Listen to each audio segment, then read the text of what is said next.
Welcome everyone to the very first recording of Before the Pitch. We are here with Lana, Megan and Danielle, and we're about to dive into the cold outreach email and pitch deck that Tom Brownlee from Ingenum is going to be sending to investors. Our goal today is to give him an impression of what we see when we look at it, how well the story comes across, and how we might suggest he improves it. So here's the scenario. You're in your inbox, you're going through, you've set aside the 10 minutes, you're going to go through emails from founders reaching out, wanting your millions of dollars from your high net worth bank account or your VC fund. You are going to look at this email. Tom, do you have any idea yet of a subject line? No, I forget. I will look at what we did when we tried to demo this one, but no, I haven't yet. I think it was Happy Christmas. So it's February 1st. Lana, you see an email titled Happy Christmas. You click on this. Yeah, because you're very curious what this could possibly mean. Hi, I'm Megan Flamer. I'm really glad to be here. Thank you, Pete, for having me. I'm the Director of Innovation at the Monash Centre for Consciousness and Contemplative Studies. I have a couple of companies that work in the mindfulness wellbeing training and development space and have been a long time runner of accelerator programs and pitch trainings. So hopefully can be useful today. Hi, my name is Lana Weal. I'm a marketing consultant based out of Melbourne, but I am a Kiwi, so I'm so happy to be here supporting some Kiwi startups. I've been in marketing for about over a decade, and I have a specialty in search engine optimization, so I really love the organic side of marketing, sharing great content, sharing quality content that your customers actually want to read and enjoy. And I really love working with startups. I work with a lot of purpose-driven founders, often female founders in the health space as well, and I'm super happy to be here today and share my knowledge on all things startups and pitch decks and how to share your story with more impact. Thanks heaps for the invite, Pete. I'm Danielle Hicks. I am joining everyone from Vancouver, Canada today. So I have spent the first few years of my career in finance. I worked at I guess it would be an international brokerage firm at this point in time. And I worked looking at small microcap companies on the TSX listed exchange here in Canada, and then moved into investor relations. So I raised $250 million. And now I am the head of customer success at a edtech, health tech startup out of Sydney, Australia. Thank you very much. I'm Tom Brownlee. I am a veterinary epidemiologist. So I started my career at the wrong end of a cow. I moved through academia, I've moved through private research and some corporate positions to government, and then in the last, 4 or 5 years, we've been consulting privately before I met my co-founder, Christopher, and we've embarked on what I think for our niche, what for our industry is a rather audacious idea. So we're very grateful that, firstly, to you for putting us in, inviting us in to have a look at what is about to become our first steps into investment raising. So thank you everybody for helping out. Lana opens up the draft email that Tom wants to send to investors. The first line is in bold, then there's a few different sentences, a subheading, some more sentences, bullet points with some italics. The whole email is about 1.5 pages. Is this enough to get our panel excited for the pitch? Okay, all right. From the first look, Ingenum is an AI solution that detects early signs of disease spread, predicting outbreaks for New Zealand and global livestock markets. That sounds pretty impressive. And kind of already just like a brief overview, it almost looks like a press release. I'm not sure how many emails are this long as well. It would be interesting to see how the others feel about this, but I feel like this is quite a long email, especially if you're attaching a pitch deck. And we get long emails all the time, right? And especially investors who are they just want to flick through it really quickly and get a really first impression. So that is my first impression, it is quite a long email. And bullet points and anything to bold or highlight and make italics will make things very easy to understand. So I like that there are bullet points there as well. Does anyone else want to jump in with first impressions? I'll echo yours. It's too long. I probably would have read through the first and been like, no, this is a lot to digest in one go. And the ask is a little bit buried in it. So I would move your ask right to the top so that I know exactly what you're wanting from me. And I would also and this is slightly different when you look at a North American audience versus an Australian, New Zealand audience, is that we typically will just send a one pager. We don't send the deck. So I've always liked having some sort of one pager just because I can look at quick facts really fast and be like, yes, no, even before going into a deck. So that is my personal preference. It's acronym time. You're about to hear two. One is TAM, Total Addressable Market. How big is this market that you're going after in terms of how much money you can make? And SAFE, which is a simple agreement for future equity. It's a simplified way of raising money from investors that puts off some of the more complicated legal documents until a later round. I do like that you address the TAM. I would make that bolder. There's certain things that I would really highlight. At this point in time, you and your business partner are not the highlight. I think let's go with like what the TAM is and what I'm going to get out of it and like what you're looking to raise. So that I know, like, am I looking at commons? Am I looking at a safe? Am I looking at preferred? I just know what I'm getting myself into in one straight shot. Gotcha. Yeah, I completely agree with that. I think whenever you're writing anything, if it's an email, if you're putting your deck together, you are always looking for what is in it for the person you are writing to or speaking to. So yes, this is like good information, and it seems like you have really put a lot in there. I agree that it is too long, and I absolutely agree with Danielle. Like, I should know at a glance, why are you writing to me? What's in this for me? What do I want to keep reading? So just right from the top, I'm trying to think of something pithy and fabulous to write off the top of my head, but right off the top, we're looking to raise X amount of money via a safe or, whatever that looks like.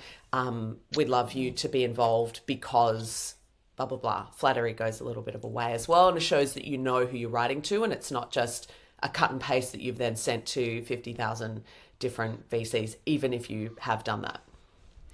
That's a very good point. How are you customizing it for each of the emails that you're going to send out? So this kind of comes back a little bit to the goal at each stage, right? The goal of the subject line is get them to open the email. The goal of the short text that you're all talking about is get them to click on the pitch deck. And then the goal of the pitch deck is get them to agree to a coffee meeting. There are a lot of amazing resources for how you can structure anything from an advertisement to a Instagram post to an email for where people's eyes go first. And I love the point that Lana made as well about using the dot points, using bolding. You can actually manipulate where people will look first, and how you can make it like they'll read this line, then they'll read this bottom line, and then they'll go to the middle and look at the other points, depending on how you've structured it. And you can actually set all of that up quite easily. So, Tom, I'm going to put you on the spot a little bit here and say, based on what you've heard, what would be the 2 or 3 points that you would include in this short email that would get the investor to click on the pitch deck or the one pager? Yeah, thank you. I've been taking notes there. If I was to consider that, I guess the opening line, our gambit there is very much that we can detect outbreaks faster so people can make a more meaningful difference to biosecurity. So I guess the question for the panel there is that would you offer the impact or would you offer the opportunity to earn, as we open this, the revenue, earn revenue from, or equity, from the round? I like your first line. Keep your first line, because I'm piqued. Like, okay, you're detecting early signs of disease. What if you have the fact you think you do. The disease devastates communities, animal welfare, and global food security with an estimated take about 360 billion. I like that number. I would also address potentially what your market TAM is. Because as an investor, I want to know, like, what's my return if I even, like, before I take a meeting with you guys, what is my return potentially going to be in this market or in this sector? So I would lead with that. And then I think what I Can I jump in on that one, Danielle? Because the question that I think every founder has when we're talking about TAM, how big is too big? How small is too small? Thank you, Pete. Yeah. I think it really is going to depend on who your person is. So having been in the construction sector, like we had a massive TAM. I think it was $3 trillion. So we had a really large TAM. That being said, that's not every sector. And there are so many organizations who look to specifically invest in the, I would say, farming, animal welfare, food sectors that like this would be of value to them. So they kind of have an idea what your TAM is. I don't think there's a specific number that is too large or too small. I think you just need to like put some parameters around like, here's what we're actually looking to achieve in our, like as a corporation, this is our goal. Does that make sense, Tom? Yeah, no, it does. And now, in the pitch deck, we addressed some of that, but I hadn't dealt to it in the opening, in the cold email. Not by Lana, design necessarily, but I guess we're just beginning to realize how impactful that can be. So, yes, let me do that, certainly. Lana, do you mind going to page 2? I would say like what you guys are preparing to launch a seed round. I think that's critical, but I think what I would want to know is when is this launching? How long is it open for? Like put some parameters around like what the timeline is. Tom, I'll get you to just put yourself on mute with those chainsaws Yeah, coming through. And then I think I would leave it at that. If I added one more bullet point, it would be on a key milestone that you've achieved, or if it's a contract you've signed or a partnership deal that is of value to show me that you're building momentum. And I'll let Lana and Megan turn it over to you ladies and you can give your feedback. Well, I can jump in. Lana, if you don't mind going back to the first page as well. I think you want to make sure that you're not wasting a single word. So I agree with Danielle that first line is great, but even in that second line that you've got there, no offense, Tom, but I was looking at you a little grainy on here and I was like, he's not 20 years old, but that line almost makes me think that you are. That line, if you can't read it, Tom Brownlee, a 20-year veterinary epidemiologist. And I mean, probably 25, but I feel like it loses the fact that you are a seasoned, veterinary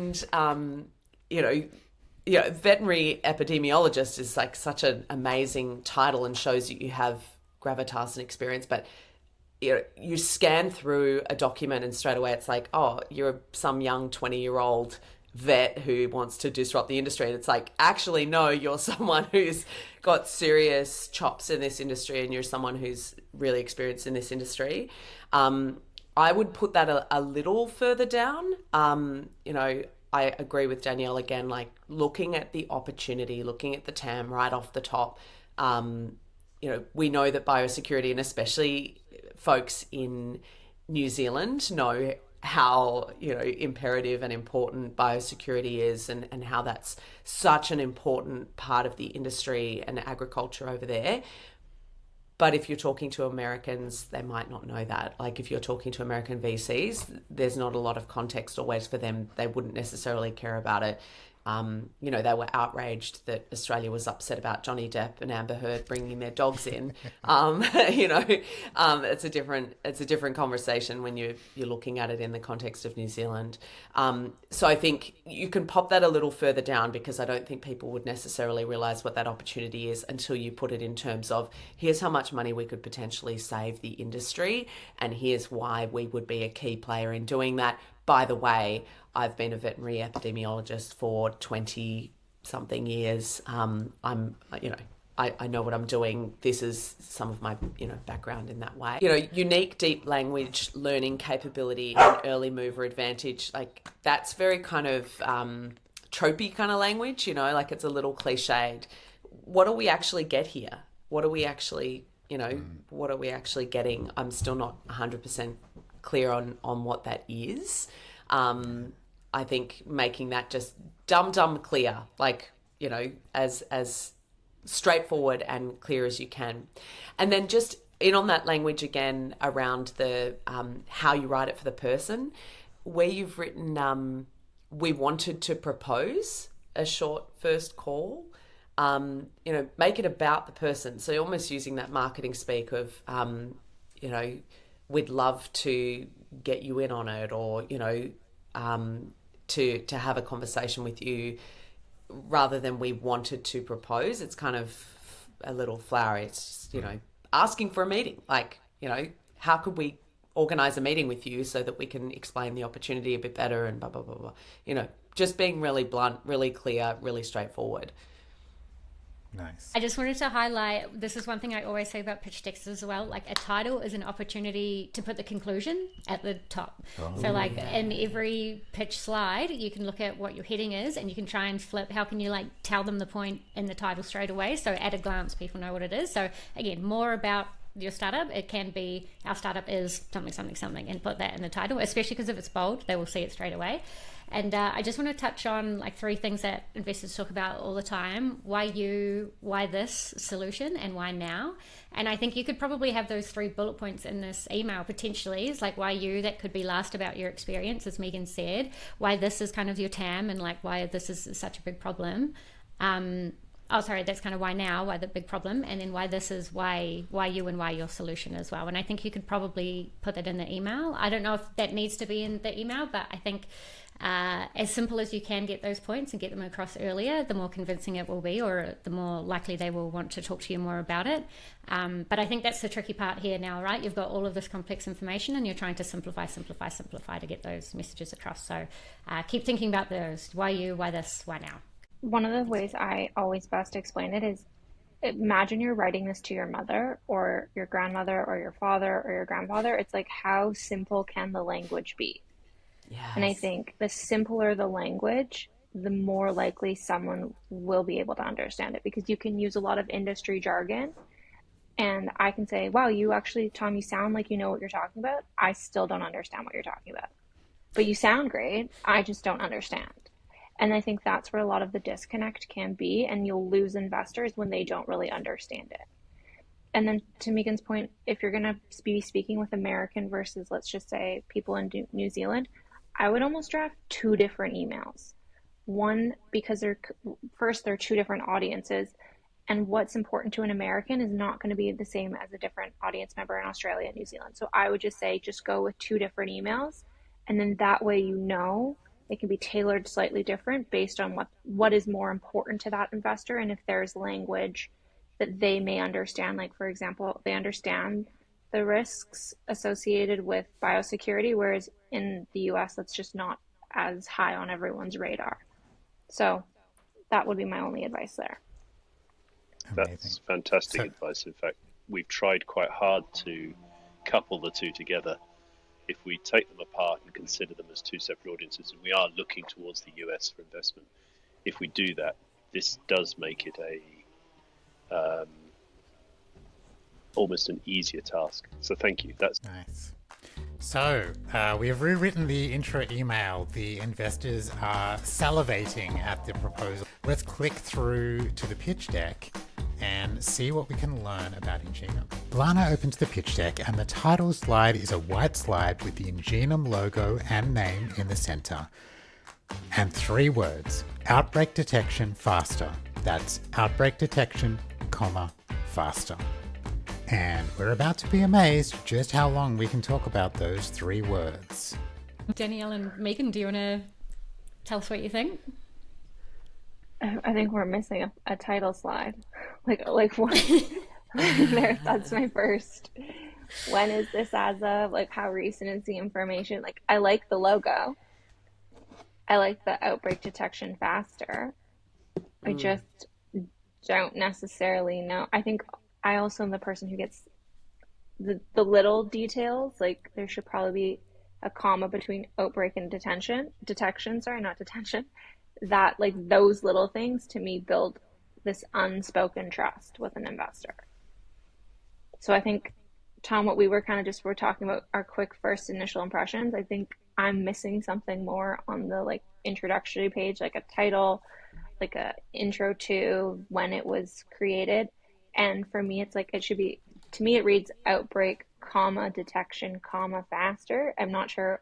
I think that's how it should be written. So I just was saying, like, for me, the commas, the consistency in formatting to me shows that one, you're building trust with your potential investor, and two, it's just one of these things that should be done just for formatting and professionalism because you are trying to raise a substantial amount of money. Your impression is that those are three separate things as opposed to detecting outbreaks faster. Yeah, I mean, we workshopped that quite hard to come up with outbreak detection, almost full stop, faster. That's interesting that you think that's three different words. Yeah, I liked the faster outbreak detection. Just get straight to the point. You're doing it faster than anything else that's ever been done before. I think that would make more sense for sure. Okay. I'm not too sure if you tested it with people who don't know the industry or something as well. It would be good to see what they think outbreak detection faster or faster outbreak or like what they think it means as well. As we said before, like you want people to understand exactly what you do at a glance as well. So we're not sure what outbreak is. Like, is this COVID another outbreak, or is this, or is it animals? We don't know yet. So I think it definitely needs a bit more imagery. As Danielle said, if you added like when you were established and things like that to the page, I think that would be even more convincing. And potentially just like a one-liner about what you do as well. You could maybe take that from the email, could try and simplify it a bit more as well. But again, we need just a little bit more information because who's outbreaking? What's the outbreak and how are you detecting it faster, kind of thing. Thank you. Cool. I love that line. I also think that it's pretty rare that you get a deck with no context. So I think you've got a bit of cover here with the, how well you write the email that you accompany it with. The first thing that I look at and click on generally when I get a deck is the website. And there's no link to a website here. I am a website junkie. I straight away look at how set up does this look? What information is it? How coherent is the website? I look at a website a lot before I even look at a pitch deck generally. It usually also tells me like how long you've been around, how organized your ideas are. Did you just create this on Squarespace last night? If you did and it's, still well put together, that's okay. But I generally will look at the site first. Interesting. We're just about to relaunch that in conjunction with the pitch deck as we tie them together. So what's currently online is a little old, a little old. Yeah. I mean, in your case, I feel like looking a little old isn't a bad thing. Again, you want to be shown as an incumbent in the area and, you have a lot of experience, even though you are only 25. We really want to be looking at how, you've got the gravitas and the experience in this area. I think that's one of your big selling points and why you are a good person to be working on this business. But yeah, I don't mind how clean your first page is. I like outbreak detection faster. I think it's, even if it was no context, I think it's just like, whoa, it's topical and it's exciting enough that, it would make me read further. And I think that's kind of what you want with the first page. But again, I'd be looking for a website link. And one of the things I'll just build onto that is you don't necessarily have to have it be a website link. Like, you can just embed the website so that when the person opens it and clicks on the first page, you just go straight to the website. So don't always feel like, yes, you can write website. You can, if you guys have social media, it's like, then just put the little icons and have somebody be able to click and just go that way. But if that's not the case, you can just have it be embedded and so that I can click anywhere and I know that I'm going straight to the website. Thank you. I bet no one expected us to do 5 minutes on a title slide with a logo and 3 words on it. No, and I realised I've wasted a slide. Exactly. Yeah. Thank you. Okay. Let's go to slide 2 now. Yeah. Yes. So slide 2 is the founder team with the mission as well. Improving global animal health, detecting outbreaks faster. On the right of the founder team slide is a photo of Christopher and Tom standing out in a green field. Over the top of that is overlaid in white text, our mission, improving global animal health by detecting outbreaks, faster. On the left, with a dark background, is the title founder team. Dr. Tom Brownlee with a photo, a little bit of text, Dr. Christopher Lang with a photo, a little bit of text, and LinkedIn logos. I think I saw you and your business partner first, missed the vision completely. Or sorry, missed the mission completely, like lost it in the slide. So I think I would make, if I were you, I would flip it so that the mission is really what the purpose, like, is the bigger part of it, and then maybe put you guys underneath. And your other option is to kind of remove this part of like fully who's doing it and move it down to a later page and start by kicking off with your story of your why, and really tell a story, which I have found in pitching to some larger venture capital and some of the tier one banks in the US really hits home, because they're like, okay, so you got to hook them within the first minute, otherwise you've lost them. So if you start off by saying, hi, Tom, I'm a veterinarian epidemiologist, and go on about your background for 5 minutes, I'm not paying attention. Like, I'm interested, but I'm already like looking at a second screen being like, okay, when is he going to tell me like what they do, why this is important? It goes back to what Lana said. It's like those 3 questions. Why now? Why you? And what is your story and what is your purpose? So those are my first thoughts. I'll turn it over to Lana Megan. I completely agree with you. I kind of missed the mission. I was, trying to find it. And I think that is the most elegant way that I've heard it described so far, between the email and the 2 slides we've looked at. But yeah, I think that's a powerful line, and I feel like you should have that front and center.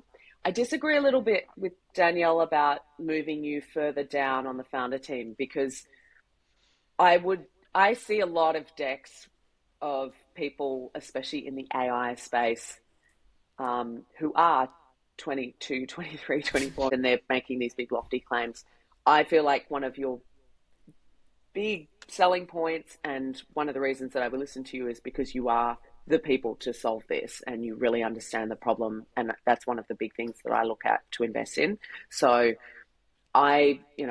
whether or not you make it a separate slide, or if the mission is just 1 page, or if you do it front and center, so that I'm just crystal clear on what it is that you're doing here, and then why you are the people to do it. Maybe that is a 3rd slide of you guys, but don't hide that mission. I think you've got to put that above who you guys are.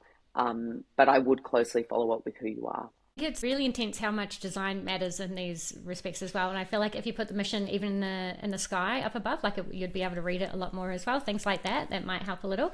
But yeah, definitely agree with the mission should be a bit higher. I think traditionally in pitch decks, the beginning is all about the purpose and the problem, and then getting to your solution, and sometimes your team comes a bit later. But yeah, you clearly have the experience and the skills to do what you're going to do as well. I was wondering, Danielle or Megan, I wanted to hear your opinion of, do you think they need to include anything else about the founding team? Say this was a team slide. Do you think they need to include anything else on this slide? Because I've heard conflicting opinions about this as well. I mean, I would separate it out. I mean, if you're talking about, and, we'll look further down, but, problems that you've solved previously, how and why you've solved those problems, I think could be something more on the founding team slide. So yeah, I think I would separate them out, the mission, the purpose, the why, having that as 1 slide, and then, why us, as a separate slide with a bit more context. I've never heard of a veterinary epidemiologist, but I'm impressed by it, I'm just like, that's really cool. That's, it's a really interesting problem and idea. But I'd also be very quickly getting into, why is this such a problem? Are you just looking at the context of animals, animal health by detecting outbreaks? Is that, I'm assuming, something to do with sheep, for example? I'm just like, straight away, I'm like, okay, we're looking at livestock. We're looking at how we can deal with that, but the wider context of that straight away for me is like food security for the planet and sustainable solutions. And, there's a much wider, more interesting context for me as an investor, where I'm looking at sustainability. Like, what does that look like?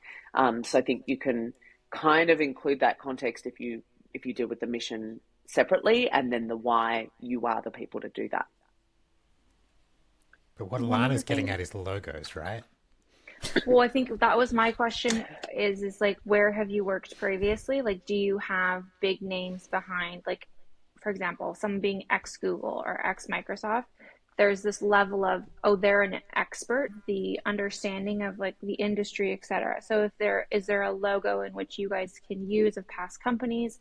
One of the things for me that I think, going back to what Megan kind of said, is because you have a number of years of experience under your belt, I would highlight that. I would almost kind of write 20 plus years of experience as a frontline veterinarian, because I think use that to your advantage. Like, make people understand it's like, I've been around for a while in this industry. I've seen trends, I've seen cycles happen, and therefore, like, I am the person to do this. I think if Chris has his experience, I would add his number of years of experience. I would make it consistent across both of you, because you both are experienced professionals. And if you with his top 10 CTO in New Zealand, I would almost add the logo of I would make that a little bit bigger so that someone sees it. It's like, oh, he's an industry recognized individual. For you, if you have any awards or accolades, I would highlight that in there too, because then it's like, oh, okay, he does have the sector behind him as well. Now, Lana, I think it was you who said earlier about using the title slides. We've just got founder team. How might they use that space on the slide? Oh, yeah. The first one that comes to mind, which I think is pretty cringy, that I don't think you should use, but it's like the combined experience of 1,000 years together. Don't use that one. Never. But something that showcases that you are the experts. Like, I don't know what phrases should be, but it could be like explaining the team. Like, you could say like leading experts across AI and I don't know what the correct way to say this is, veterinarian. That's fine. Or you could say like, let's just coin VE as the abbreviation for veterinary epidemiologist. So just say like leading New Zealand VE and AI leaders. It's catching on. I've also seen world-class executive team. Like, that's a little bit of a stretch, but people can and have used that one. Yeah. So they're just ways to kind of like make you guys sound like two very pithy, experienced individuals. Or biosecurity experts. Mm-hmm. That's a good one. Like, you are experts in those. Think about the thing. Again, how you're an expert of the thing you're solving, and have that as a real headline there. Again, I would do it separately.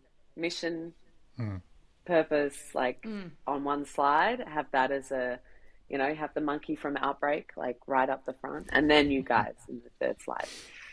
The thing I think, Tom, that's not coming across here that investors might be looking for is that you have access to this network of vets around New Zealand and Australia.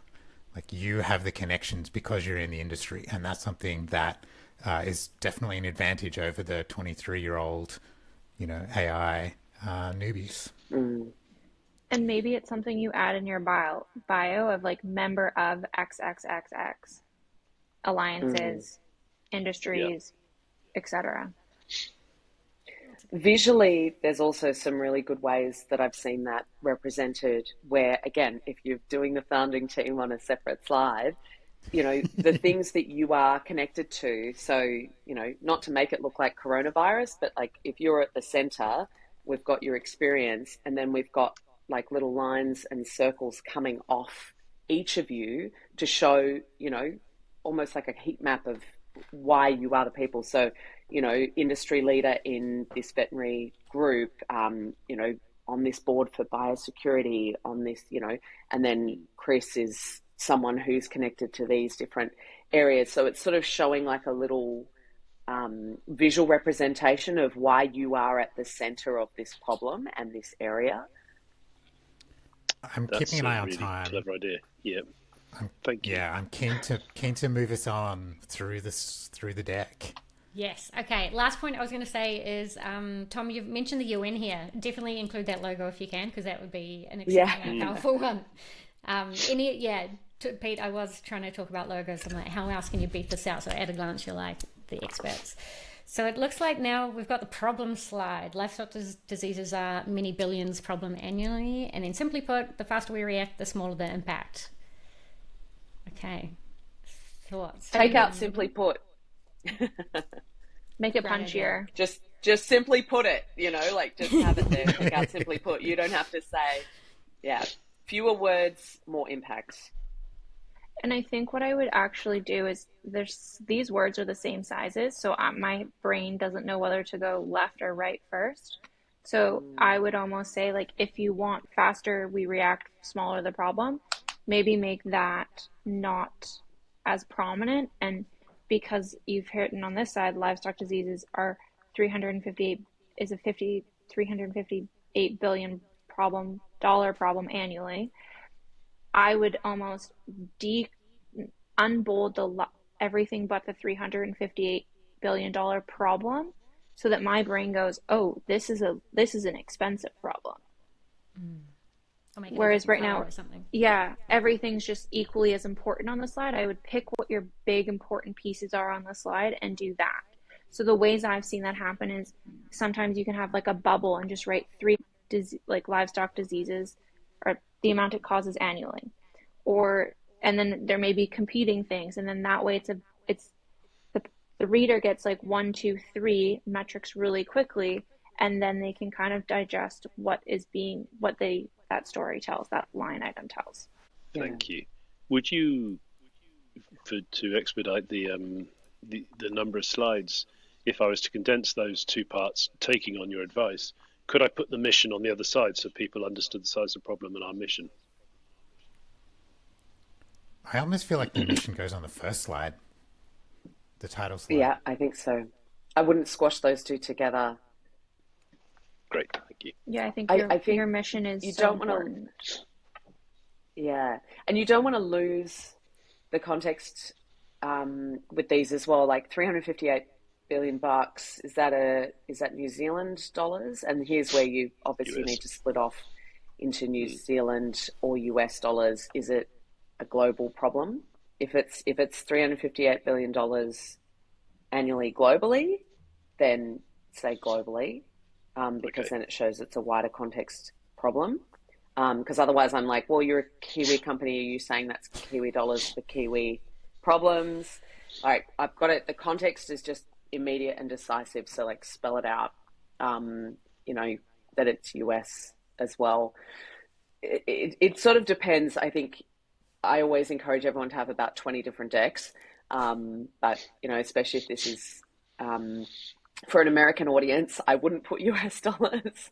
If you're sending it to a Kiwi VC, then I would put US dollars so that they get that it's bigger. Americans assume that it's always in US dollars. And I completely agree with Danielle for the different size fonts as well, so I know where to look. What's the big thing here? Lana, Megan, I have a question for you guys. What are your thoughts on maybe breaking it down into having US specific, let's say Kiwi or New Zealand specific, Australia specific for how much each country has in dollars for the problem annually, versus maybe just giving a lump sum amount? I like that. I really like when someone talks about how much it's a problem where they are. So say in Melbourne and Victoria, like livestock problem is this amount of the market, or, it's a $20 billion problem globally, 350, because it makes me think also of the potential ROI as we scale. So I think that's good context as well. We deal with the forecast ARR at a sort of a national level. So maybe that's something we should certainly do. It's difficult to get some of those figures for that. I mean, the direct cost here are possibly 10% of the indirect costs, but we haven't got any direct estimates of what that looks like. So it becomes a much bigger number faster. But back to Pete's point, when I put these slides together, as these big numbers become less and less meaningful as you get up towards, and Danielle, you've corrected me already on this, on the possibility that you could put trillions in here. But anyway, thank you. I don't love the picture.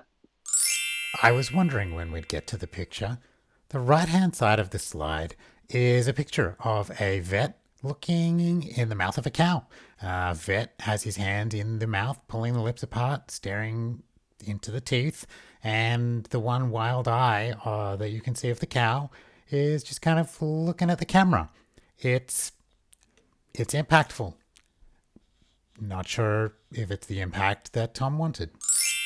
I think it's kind of the first real picture for context that you've put into the deck, and I think some people will be kind of disturbed by it. I think you can be a little kinder, maybe.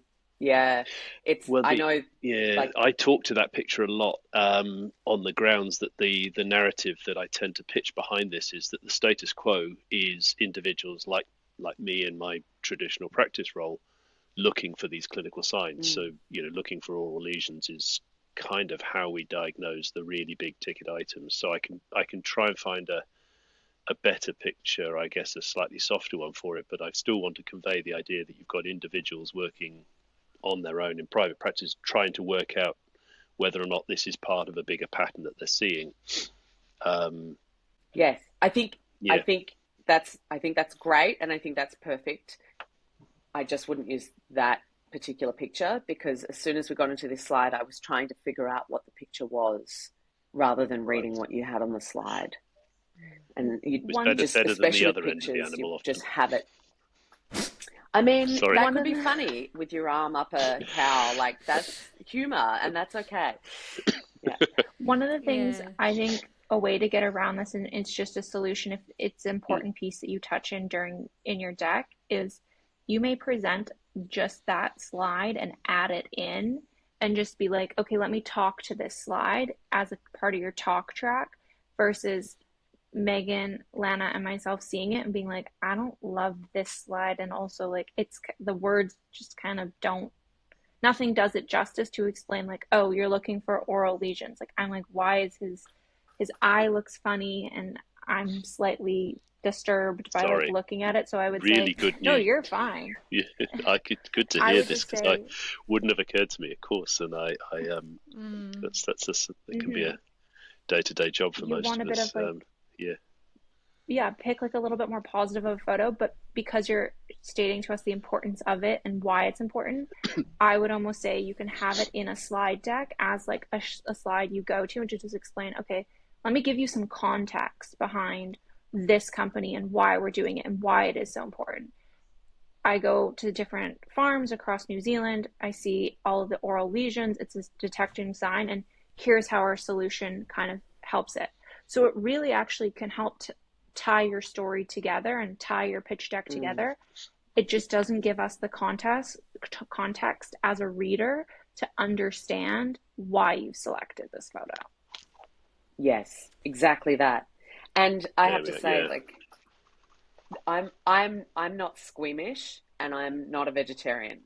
But this picture still felt uncomfortable, and I hate to say this, because I feel like it's again like, oh, but if you have a cute baby calf picture and you're like patting the baby, I'm like, put that in there. Like, make it cute, make it heartwarming from the beginning. Look at this healthy, beautiful baby calf, because then people who are vegetarians are going to feel excited about the fact that you're loving and looking after them. You know, like, you win everybody by making it cute and fluffy.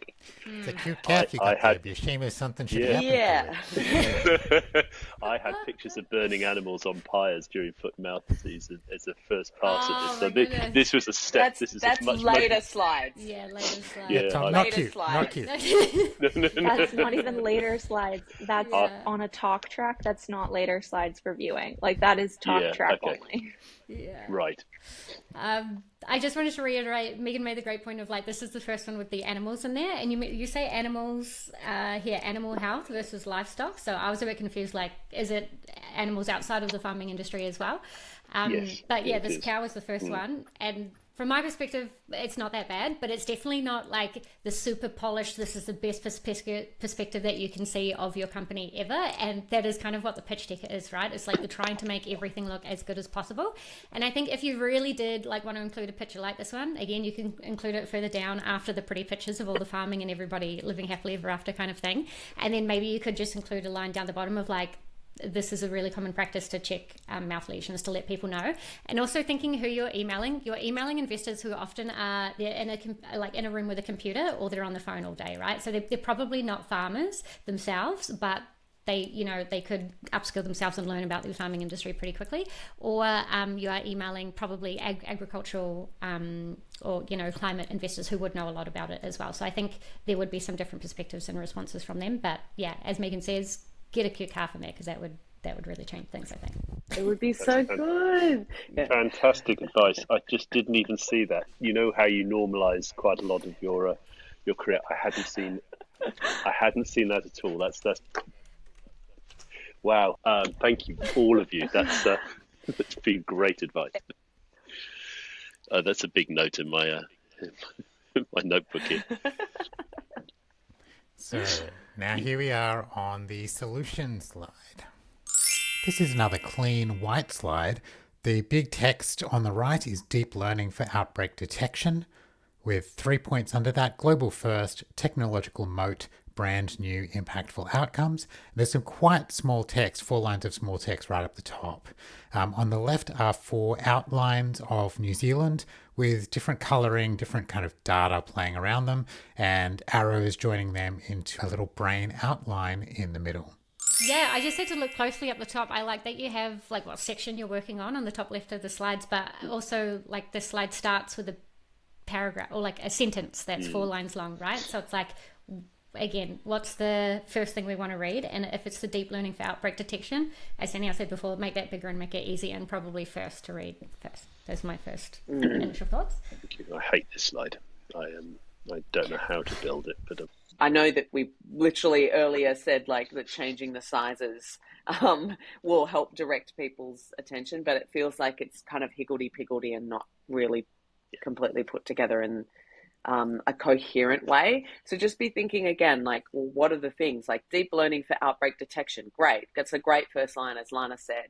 And then maybe the how follows on from that, with each of the pieces that you have with the countries. Danielle, you might have more of a visual explainer brain.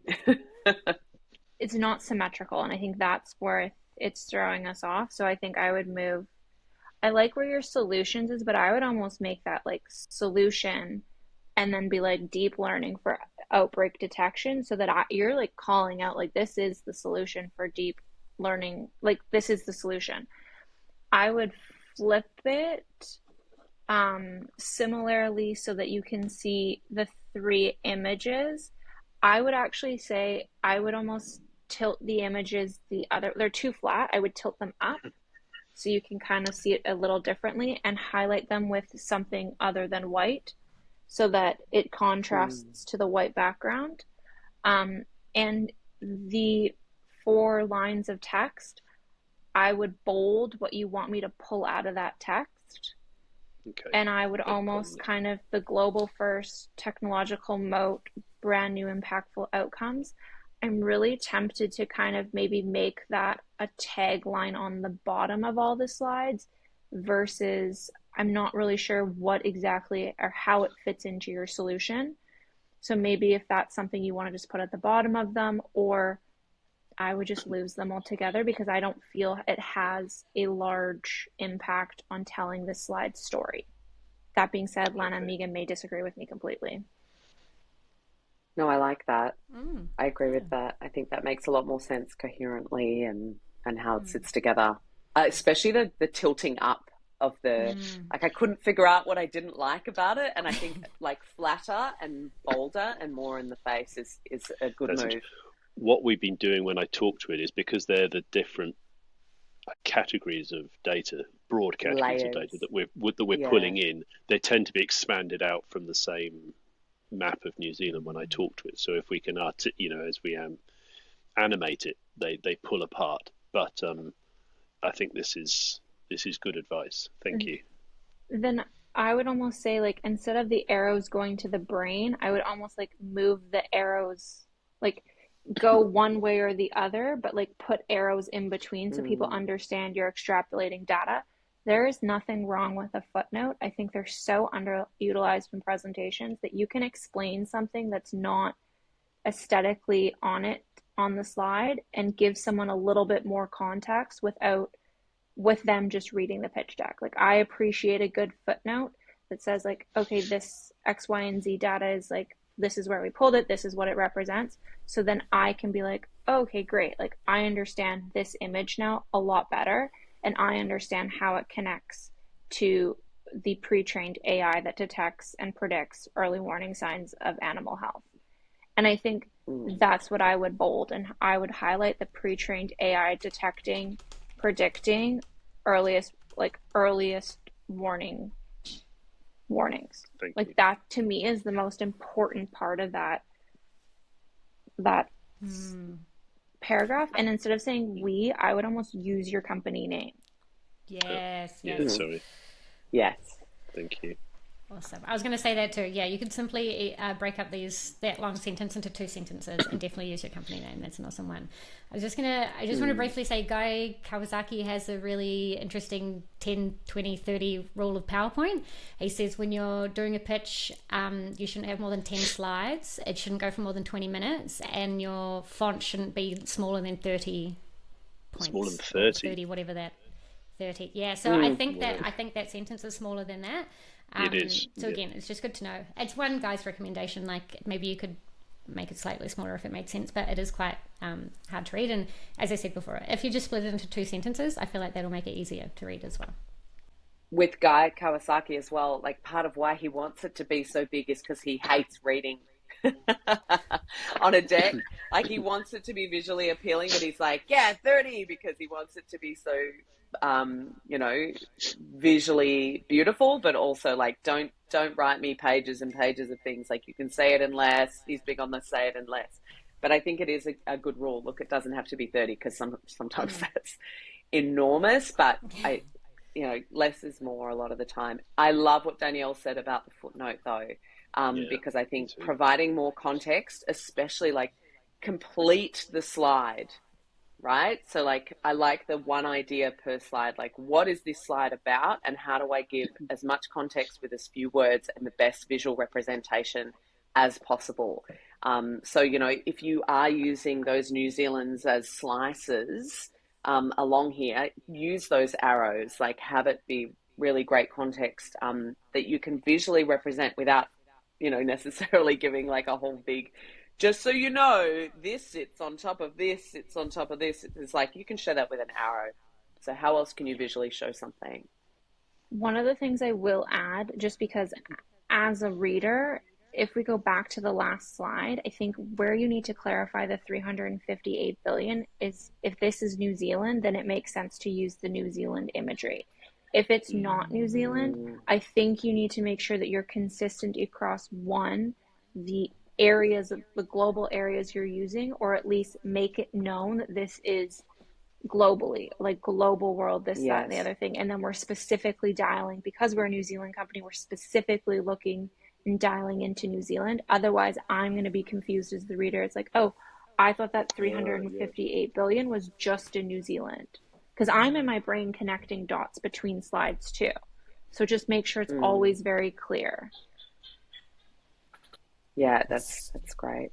It's so interesting hearing how different people are reading the same information. Okay, so we've got another solution slide. It seems like this is a slightly different product, though, potentially. It's got a different name. This slide is busy. There's quite a nice background image of a close-up of a farmer using an iPad. In front of that, there is large text, medium text, small text, icons, the screenshot of an iPad. There's a lot going on, and having heard what we've heard so far, the team is going to tear this apart. But I actually don't know what you're doing. And so then that's something I think that you need to put into this deck, so then you can go into your solution. Or you tell it as your solution. Like, there's no context between what you're solving and what you're doing. And maybe we just haven't gotten there yet. The one thing I will first off say is you have an iPad as your backdrop and you have an iPad on your screen. I think I would get rid of your background. One has to go. And maybe, and especially because we also have like a handheld device down here, like we're hammering home the digital device. So I would just lose two of them. So I'd say I'd lose the background and I'd lose the piece on the left. I do really like how in this one you guys have highlighted proprietary natural language app. I think that's important. I think it's like, so we've solved someone else's problem too. I'm not sure I really like love the so we. Like, I think get rid of the small filler words and just write, like, even just like solving, who is that somebody else's problem? So like they really know whose problem you're solving. And I do like, on the other side, I do like your guys's automatic invoice creation, vast knowledge. But what I think I slightly lose, and it's only because I kind of have the context from Pete, is that you guys not only have this AI detection from all of the invoicing that you do, but to me, they're two separate businesses. And I think they should be therefore put in two separate realms so that people understand it's like you're invoicing and you're doing, and vets can be able to do your talk track after an appointment. And then that information feeds into the larger AI knowledge database. Because otherwise I don't understand how this database and how you're solving for livestock, or you're being able to track and determine when there will be an outbreak, and then you're invoicing. Like that to me, I'm confused. Yeah, are you accountants, or are you? I actually went from thinking this was, enormous government contract biosecurity solution to suddenly being like, boom, like, I think you're making not enough of what it is that you've already done here. So I would we needed to get the word out. Like, I would take that out. So we solve someone else's problem too. I would say, and we're already solving this problem, and here's how we're doing it. Like active language, current language. I would put a beautiful baby cow in the background of this so that it's like bringing digital to a beautiful baby cow. Like I really would, like I would, make it that you are the bridge, visually you're the bridge between this proprietary digital technology and farm life and healthy baby cows. Like, I think there's another opportunity to do that. I also really love baby cows, but yeah, that's just me. But yeah, and I like how visually clear this is. Like with the little icons on the right. I think that's great. Thank you. And I completely agree with Danielle as well. Like the two separate things. You've got to get clearer, maybe earlier in an earlier slide on what is it you're doing? What is that? Which I think is the next slide. Which is that the next one. Brings the two together. Yeah, just want to say I was completely surprised by the slide. I wasn't expecting it. I thought it was all the AI stuff as well. So yeah, if there is a slide maybe that you could introduce both things and then dive into the one and then the other, I think that would be great as well. Again, say what you're doing, like whose problem do you solve and how are you solving it and why is it good, or like what impact have you had, and if you can add some like numbers to that as well with how many people you've spoken to or how many people have used it or loved it and that type of thing. Again, it shows your traction. Okay, yeah, I put that further down. I'll bring that back up. Oh, here we go. This is Danielle's slide. So this slide is what they've just been talking about. The title, In Genome's Dual Data Ecosystem. The diagram's a little complicated, but it definitely brings those two things together. On the left, solution part 1, the AI in the back end, and on the right, solution part 2, the B2B SaaS product for vets. Oh, was that another acronym? B2B, business to business, SaaS, software as a service. I think you just need to flip the order. Like you have the answer in your deck, you just don't have the order right. Yeah, I agree with that. Done. The font in this is very small as well. Like the difference in the fonts going through, it feels like you're really dumping a lot in certain slides and then not enough in others. I want more consistency across the slides and the amount of information you have on them. Thank you. Yeah. Yeah, this I'm not too sure how much the text adds in this, like the heading text, and it definitely takes away from looking at the thing as well. So you could just make that diagram like as big as the slides almost, and with like one or two small little points either above or below, or even beside it if you can fit it there. But yeah, definitely needs to be bigger. And awesome that you've got it all here already, prepared, ready to go. It's just after when you introduce them both. Going back to what Lana and Megan have both said throughout, is hammer home like the relationship. So it's like predictive power of foresight and workmate, I guess. So just be like, okay, so here's how we're doing it, or here's what our I would just say our product, like product suite. And then that way you can kind of really hammer home and make those visuals bigger. One of the things I think you need to really show, and I think it's too many words here, and I think you almost lose people to it, is how one relates to the other. I think there's an interesting thing here, Tom, feeds. where like you and I know that the other three don't know that these are like separate AIs that talk to each other. Like, you know, the AI that powers Workmate is a different algorithm to one that powers the Foresight. Investors probably don't need to know that at this stage. Like, you can just say, here is the first product that is powered by our AI. This product has grown over a reasonably long period of time. There's a lot of R&D. There's a lot of science behind it. It's emerged as, I guess, a reasonably complicated technology. We don't need to tell the whole story, certainly. But when we come to the financial slides, we've broken that down as well into that software as a service, which is what we're currently calling Workmate. And then this data as a service, which we've teased out the two as, or we forecast the two as separate models. So if we deal with them as one sort of overly complicated black box in the middle there, we then lose the story around how the revenue, how a traditional SaaS model can support us becoming a data as a service. And maybe that's the next couple of slides. But I mean, how you just described that as well makes enough sense, right? Like data as a service, software as a service, one informs the other. Like that's pretty clear to me. You could do like a box that does that and a box that does that and like, and then show arrows. Like think of the simplest way. I don't need to know what's inside the box. And, it's always a bit of a red flag for me. The more that someone uses the word AI, I'm like, is it, or is it machine learning? Like what is actually happening here?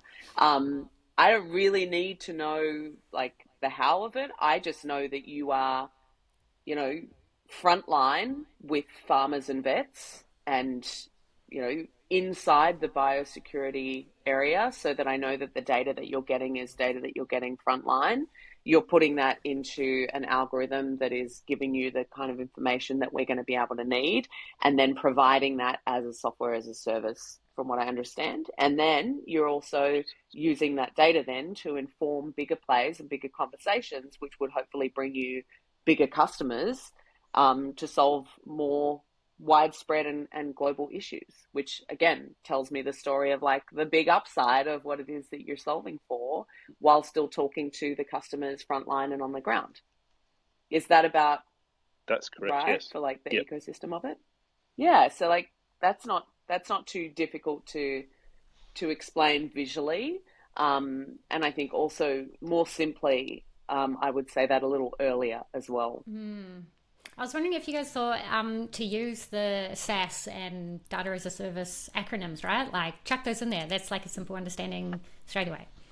Okay. Oh, certainly we should put that much sooner, because we'll do that next. But Whether or not, like just to Lana's question before as well, like whether or not you use words like SaaS and, data play, or, even the way you talk about AI, I think it depends on who the audience is. Like if I'm talking to a US investor, I would absolutely, SaaS is a magic acronym, right? Like it gives them context straight away, and it also gets them excited because you've got a renewable, sustainable customer base that would then be feeding a larger data play. That's exciting to most people. It just depends on who your audience is. Most people? Most VCs. And that's the wider question. Are VCs really people? I think one of the things that just it goes down to like, make sure you do your due diligence on who you're speaking with. Like, know the words that are important, the buzzwords that would be important for them to hear to pique their interest to move to a second meeting. So as much as they do their due diligence on you, make sure you do your due diligence on them. Like, for example, I was a part of a startup and we were in a go public process, and so I would be responsible for, like, I managed a spreadsheet that had who were we meeting with and what data could I pull on each person from just a simple Google search, and what is it that's important to their firm, like where are their areas of interest, because then I can relate my presentation back to how it suits them, how it fits their investment criteria, how they should be the ones who invest, they should be the first to move, etc.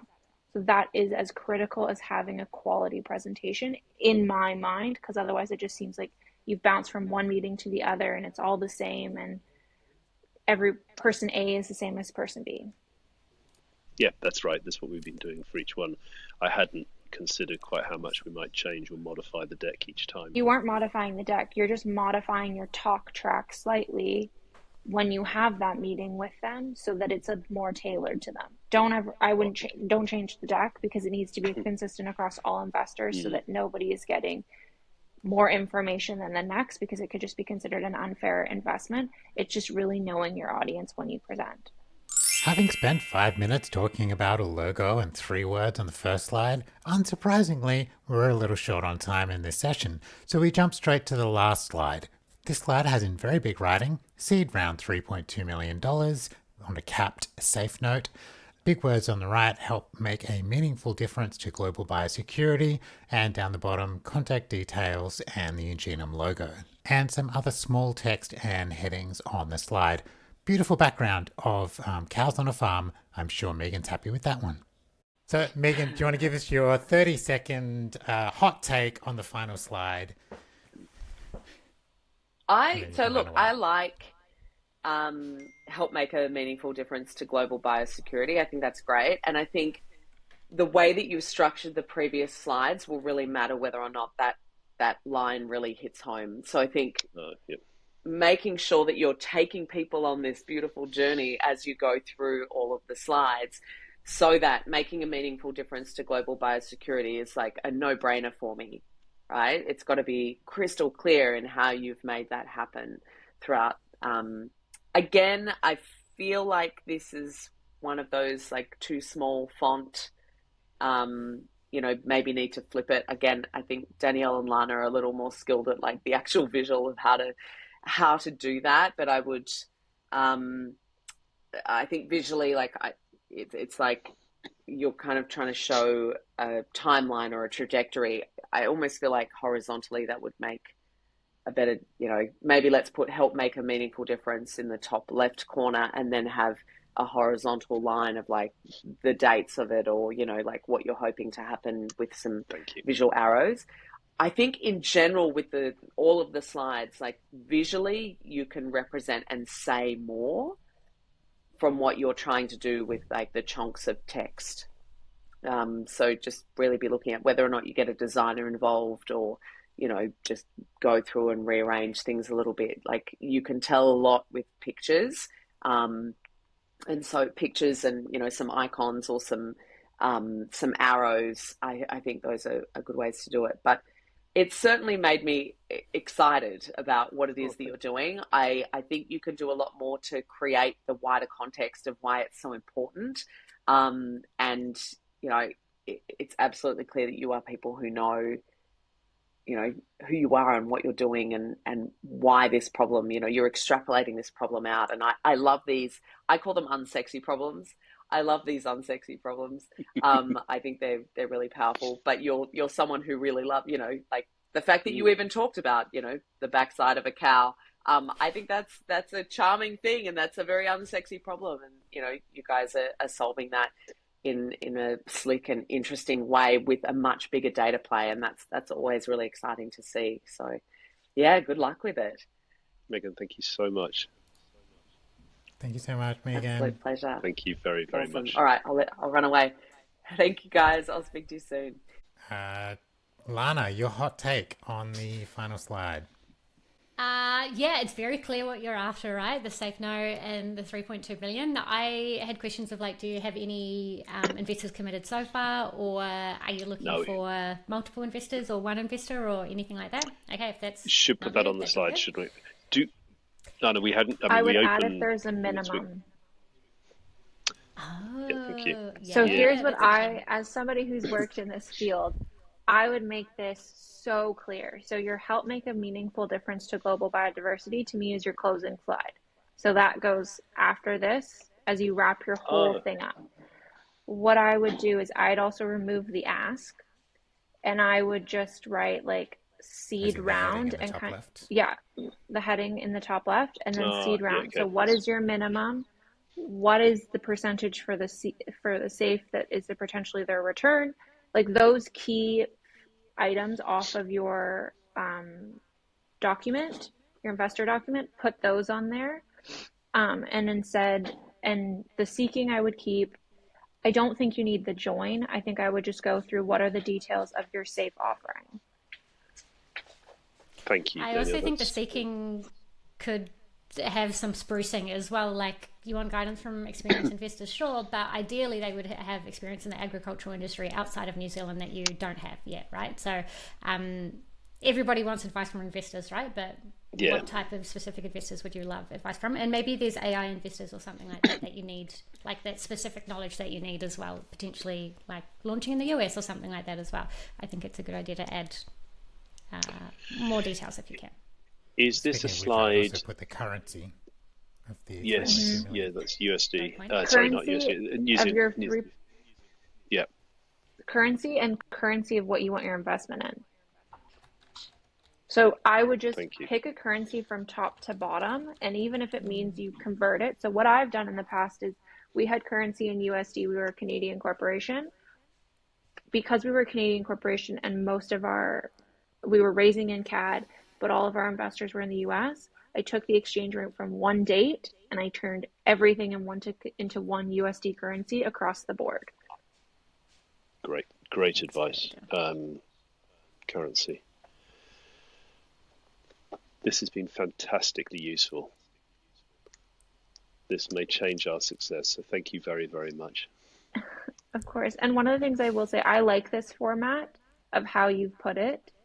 I would make your font bigger, and I would the overlay that you have put on the beautiful sunset with the cows, I would just make that slightly darker so that what you're doing in the white font is all the same. And I would make sure that your seed round, seeking, and join are all the same size. And one of the things I've noticed is on this last slide, you have your logo with your tagline underneath, but the rest of them you have just your logo. So I would keep it consistent all the way through. Okay. You have a great start to your deck.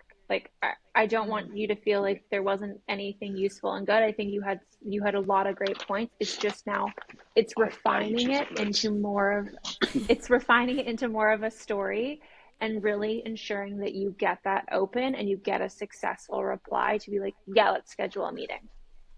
Thank you. Yeah, I also wanted to say we've been ripping your pitch deck apart, but there's so much good stuff in there, right? We're trying to look for the things to improve upon to make it even better. In a future episode, we'll follow up with Tom and find out what changes he made to the pitch deck and how he went with the raise. For now, we'll say thank you so much to our pitch coaches, Megan Flamer, Danielle Hicks, and Lana Weal. And of course, thank you so much to Tom Brownlee for letting us take a look at the pitch before the pitch. Music for this episode was Touch of Funk by Beat Mechanic, available on the Free Music Archive. Before the Pitch is produced by me, Pete Lead, and Startup Dunedin, graphic design by Tim Still, and supported with funding from Otago Community Trust. We'll see you in a future episode, but for now, from me and the baby cows, Happy Christmas.